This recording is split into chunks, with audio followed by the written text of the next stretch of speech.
त्याग कर रहा है और सदियों से हमारे आपके घूमते रहते हैं।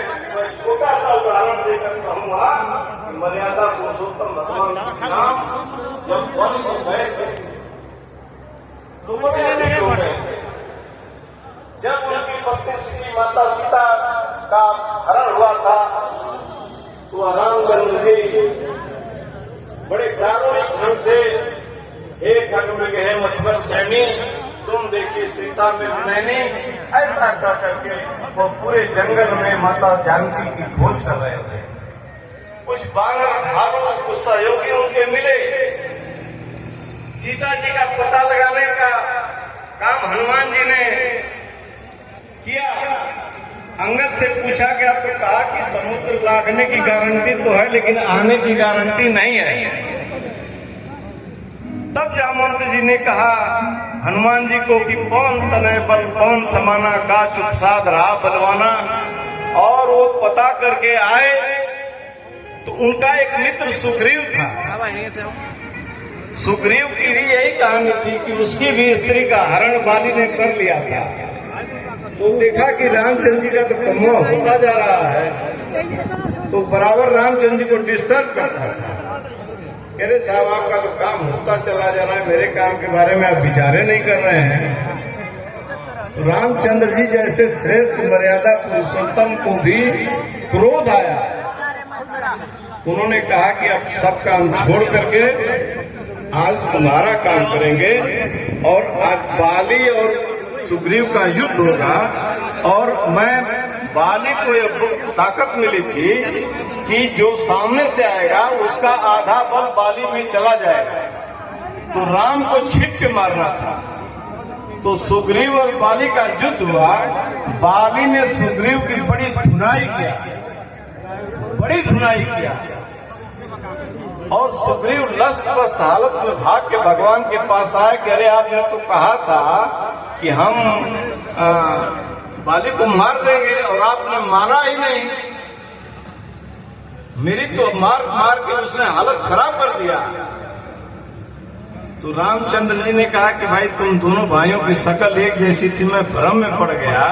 बताइए जो भुवन के जानकार हैं लेकिन जब बेचारे राजनीति में आए तो उनको भी एक कदम उठाना पड़ा कि हम बड़े लक्ष्य को लेकर के चल रहे हैं और ये परेशान है कि हमारा काम हुआ कि नहीं हुआ। तो पहले दिन रामचंद्र जी ने सुग्रीव की पूरी बल भर दवाई कराया है। सुग्रीव पीटा गया।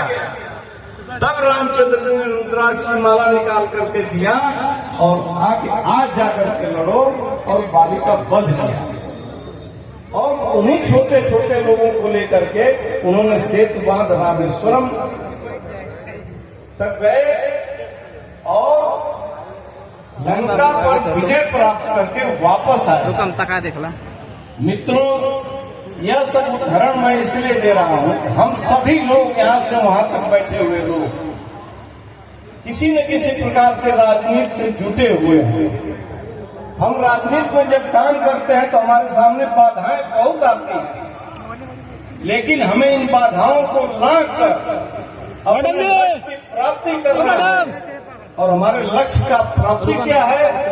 राजनीति हमारे लिए सुख का साधन नहीं है, सुख का साधन नहीं है। राजनीति हमारे लिए साधना है। और साधना में क्या है? सेवा, सुशासन और गरीब कल्याण। भैया एक बार बात करना। और हमारी साधना का केंद्र बिंदु क्या है? गांव, गरीब किसान, झुग्गी झोपड़ी का इंसान, बेरोजगार नौजवान, महिलाओं का सम्मान और दलितों का उत्थान। इस हौसले के साथ हम राजनीति में सारे कार्यकर्ता अगर आए हैं। और अगर बाधा आपके रास्ते में कहीं पड़ती हो और कोई शॉर्टकट लेकर के आप चलना चाहते हो तो मैंने मोदी जी को देखा। मैं 46 साल से राजनीति कर रहा हूँ। सन 1980 से भारतीय जनता पार्टी का पदाधिकारी हूँ, लेकिन हम मोदी जी नहीं बन पाए इसलिए कि मोदी जी ने एक ही लक्ष्य लिया, योगी जी ने एक ही लक्ष्य लिया और वो लक्ष्य था उनका। और उस लक्ष्य को प्राप्त करने में वो सफल हुए। आज भी जनता के बीच में मोदी जी की, योगी जी की, A.K. शर्मा जी की, चाहे राजकुमार सिंह जी की जो विश्वसनीयता है वह इनके कर्मों के कारण कायम है। राजनीति में शॉर्टकट से कुछ देर के लिए आप सफल हो सकते हैं, लेकिन यह धोखाधड़ी है, यह वर्जित है। मैं खास तौर से नौजवान लोगों से कहना चाहता हूं कि राजनीति के रफीले रास्ते बड़े फिसलन भरे होते हैं। आपको अंगद की तरह अपना पैर जमा कर इसमें चलना होगा। और मैं आह्वान करता हूं कि फिसल